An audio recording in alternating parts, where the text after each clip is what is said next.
दुसाध को क्या है तो चौकीदारी करेगा, यादव को क्या है तो गाय दुहेगा, कुर्मी को क्या है तो सब्जी उगाएगा, आग को लाश देना है तो डोम करेगा, धोबी को क्या है तो कपड़ा पीछेगा, चमार को क्या है तो जूता, डोम को है तो नाली साफ करेगा। यार कितनी तरह से तुम बांटोगे जातियों में।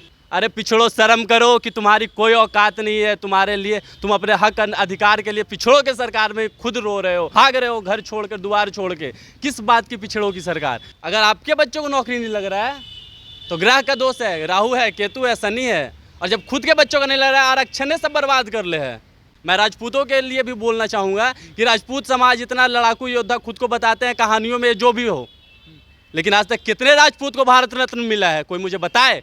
और उसमें जितने भारत रत्न मिला, खैर एसटी एससी ओबीसी उस लायक था ही नहीं कि भारत रत्न उसे मिले, लेकिन कितने राजपूतों को मिल गया ये आंकड़ा भी तो उठा के देख लेना। सिर्फ ब्राह्मणों को मिला है, क्यों मिला है? आप इसका भी विरोध करिए, आप इस चीज़ के लिए लड़िए। जाति जब बनवाने में आपको दर्द नहीं हुआ तो जाति गिनवाने में काहे फट रहा है लोगों को?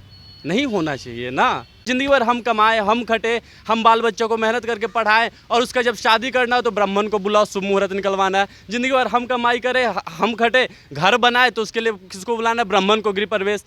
कब तक बांटोगे? और तुम बेवकूफ़ हो 85% वालों जो समझ नहीं रहे हो। तुम इतने बंटने के बाद भी खुद को कहते हो, गर्व से कहो हिंदू है। तो जिस दिन एसटी एससी ओबीसी के लोग मंदिर जाना छोड़ दिए उस दिन ये सभी मंदिरों में ना ताले लग जाएंगे। जात के नाम पे मंदिर का माल चाहिए, और अगर सब हिंदू है तो मंदिर का माल सब में बंटना चाहिए। वो मंदिर का केवल माल है, मूर्ख बनाने वाला नहीं है। वो तो साबित कर ले कि वो पिछड़ा का बेटा है।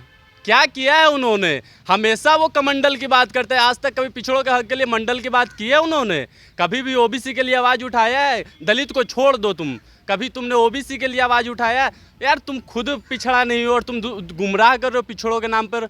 आरएसएस के प्रमुख मोहन भागवत कहते हैं कि जो जाति है ये पंडितों ने बनाई है, बाकी जितने भी लोग हैं सब एक समान है। हमारे साथ में राजद के नेता, राजद के युवा नेता कहे समीर पासवान है। समीर जी, जाति जो है ये पंडितों ने बनाई है।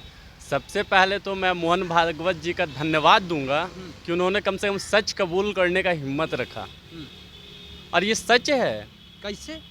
कि ये जाति पंडितों ने बनाई, और उसमें जो पिछड़ी जाति में सबसे मतलब ज़्यादा जिनकी संख्या है यादव समाज को जय श्री कृष्ण के नाम पे इन लोगों ने गुमराह किया। अब जब यहाँ पे सोचने की बात ये है, जब पंडितों ने जाति बनाई तो यादव जाति किसने बनाई? और अगर वर्ण के अनुसार 4 वर्ण ब्राह्मण, क्षत्रिय, वैश्य, शूद्र, तो भैया जितने भी ओबीसी एसटी एससी के लोग कहाँ हैं? शूद्र में है। और जितने भी ये यूरेशियन ब्राह्मण है, मैं पहले बता दे रहा हूँ कि ये सारे लोग 2001 के डीएनए रिपोर्ट के अनुसार ये सारे यूरेशियन ब्राह्मण हैं। ये क्लियर है, इसमें कोई संकोच नहीं है। आप पेपर उठाइए, गूगल सर्च कीजिए, ये यूरेशियन ब्राह्मण ये बाहरी लोग हैं। देखिए कल तक चिल्ला रहे थे कि हिंदू हिंदू हिंदू, और अब चिल्ला रहे सनातन सनातन सनातन। और सनातन धर्म के अनुसार 4 वर्ण में ब्राह्मण, क्षत्रिय, वैश्य, शूद्र, तो शूद्र की संख्या यहाँ 90% है। बोल 85, हम इस भारत के मूल निवासी। अब वक्त आ गया है कि आप अपनी आवाज़ को बुलंद करें। मोहन भागवत जी आपको तो अब क्लियर सच बता दिए भाई, अब आप मानिए खुद को। लेकिन इतना दिन से काहे नहीं मोहन भागवत क्यों नहीं बोले थे? आखिर कुछ लोग कह रहे हैं, राजद के ही आपके पार्टी के लोग कह रहे हैं कि अब 2024 नज़दीक आ रहा है, इसलिए मोहन भागवत का बोल बदल गया है। नरेंद्र मोदी खुद कहते हैं कि हमारे जितने भी लोग हैं इन लोगों से आग्रह है कि ये लोग मुसलमानों के प्रति आग उगलना बंद करें। वो तो साबित कर ले कि वो पिछड़ा का बेटा है। क्या किया है उन्होंने? हमेशा वो कमंडल की बात करते हैं। आज तक कभी पिछड़ों के हक के लिए मंडल की बात की है उन्होंने? कभी भी ओबीसी के लिए आवाज़ उठाया है? दलित को छोड़ दो, तुम कभी तुमने ओबीसी के लिए आवाज़ उठाया है?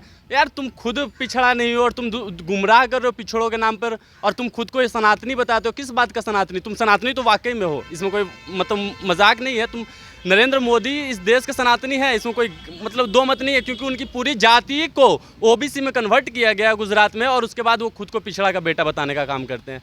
लोग कहते हैं ना भगवान ने किस्मत बना। किस बात की भाई? जब लोगों को प्रताड़ित किया जाता है, कोई बैठ के भिखारी भीख मांग रहा है, कोई जूता से, मतलब इस देश की परिस्थिति देखिए कि मतलब लोग कैसे यकीन करते हैं। मतलब ज़िंदगी भर हम कमाए, हम खटे, हम बाल बच्चों को मेहनत करके पढ़ाएं, और उसका जब शादी करना हो तो ब्राह्मण को बुलाओ, शुभ मुहूर्त निकलवाना है। ज़िंदगी भर हम कमाई करें, हम खटे, घर बनाए तो उसके लिए किसको बुलाना है? ब्राह्मण को, गृह प्रवेश। इतने भी नीचे काम है आग को लाश देना है तो डोम करेगा, दुसाध को क्या है तो चौकीदारी करेगा, यादव को क्या है तो गाय दुहेगा, कुर्मी को क्या है तो सब्जी उगाएगा, धोबी को क्या है तो कपड़ा पीछेगा, चमार को क्या है तो जूता, डोम को है तो नाली साफ करेगा। यार कितनी तरह से तुम बांटोगे जातियों में, कब तक बांटोगे? और तुम बेवकूफ़ हो 85% वालों जो समझ नहीं रहे हो। तुम इतने बंटने के बाद भी खुद को कहते हो, गर्व से कहो हिंदू है तो। अरे इन लोगों को तो जात के नाम पर चाहिए मंदिर का माल और आर्थिक आधार पर चाहिए आरक्षण। कैसे चलेगा भाई? ये सब नहीं चलने वाला है। आप स्टैंड क्लियर कीजिए कि जात के नाम पे मंदिर का माल चाहिए, और अगर सब हिंदू है तो मंदिर का माल सब में बंटना चाहिए। वो मंदिर का केवल माल है, मूर्ख बनाने वाला नहीं है। जिस दिन ST SC OBC के लोग मंदिर जाना छोड़ दिए, उस दिन ये सभी मंदिरों में ना ताले लग जाएंगे। SC ST के जब लोग जाते हैं मंदिरों में तो धो दिया जाता है। बात कर लीजिए, बिहार के पूर्व मुख्यमंत्री जीतन राम मांझी जब मंदिर में गए थे तो मंदिर को धोया गया था। उसके अलावा में अखिलेश प्रसाद यादव जब अपना जब मुख्यमंत्री पद से इस्तीफा दिए थे तो उनके आवास को पूरा धुलवाया गया था। उसके बाद भी अगर रामनाथ कोविंद की बात करिए तो वो भी राष्ट्रपति है, राष्ट्रपति होने के बाद भी उनके साथ भी धक्का मुक्की किया गया था। जब इस देश का प्रथम व्यक्ति राष्ट्रपति, जब उसे ये लोग तहजीब नहीं दे सकते तो मुख्यमंत्री, और इनकी तो खैर मैं अखिलेश यादव और जीतन राम मांझी की बात ही नहीं करूंगा। तो सोच लो दलितों की अवस्था क्या है, पिछड़ों की अवस्था क्या है इस देश में। ये तुम्हें पता है क्या भ्रमित करते हैं? खुद के तुम्हारे अगर बच्चों को नौकरी नहीं लग रहा है तो ग्रह का दोष है, हवन करवाइए, ये करवाइए, वो करवाइए। जब खुद के बच्चे का नौकरी नहीं लग रहा है तो आरक्षण दोष है। कैसे दोगला नीति करते हो भाई? किस हिसाब से दोगला नीति की बात कर रहे हो? और ये जवाब देंगे किस बात का?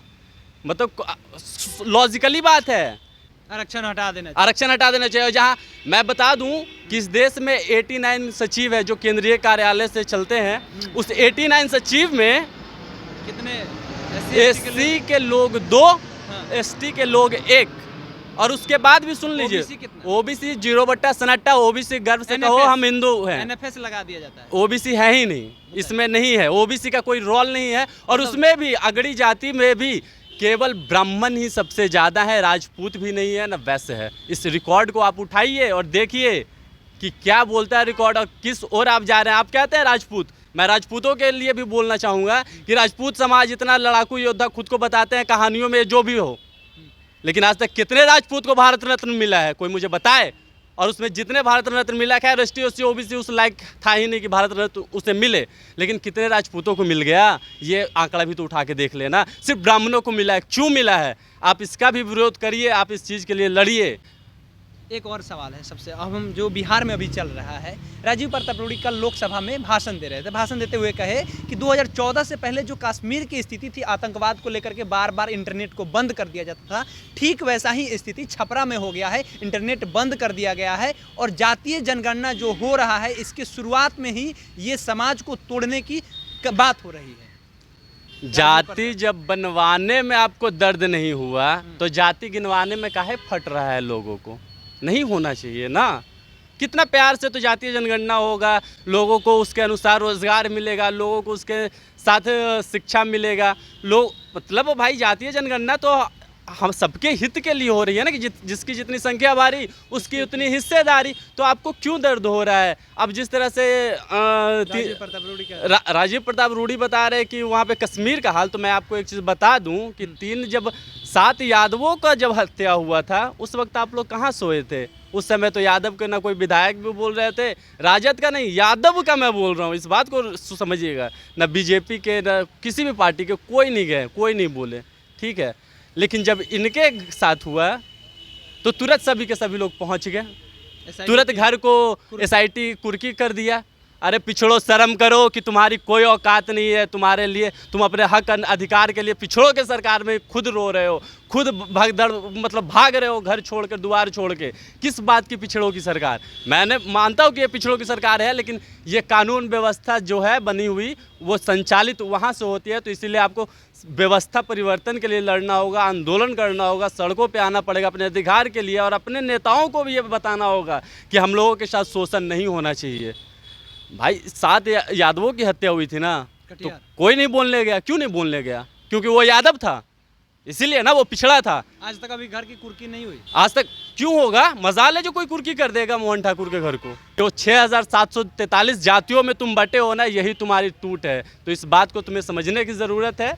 और मैं हमारे साथ समीर पासवान थे। समीर पासवान ने साफ तौर पे बता दिया कि जब कटिहार का मामला हुआ था तो उस समय तो आज तक उसके घर की कुर्की जब्ती नहीं हुई, लेकिन जो छपरा में हुआ है इसके घर की कुर्की हो गई। उसके साथ में मोहन भागवत के ऊपर में ये धन्यवाद दे रहे हैं, मोहन भागवत को कह रहे हैं कि मोहन भागवत ने देर ही आकर के बताया, ये बहुत बड़ी बात है। उसके साथ में ये कह रहे हैं 85% को एकजुट होने की ज़रूरत है और अपने समाज के नेताओं से पूछने की ज़रूरत है कि आप क्यों नहीं मुखर होकर के सवाल पूछ रहे हैं। बाकी आपकी क्या प्रतिक्रिया है कमेंट बॉक्स में बताइएगा। नाम केशव हुआ, पब्लिक स्टेशन आप देख रहे हैं। बहुत बहुत धन्यवाद।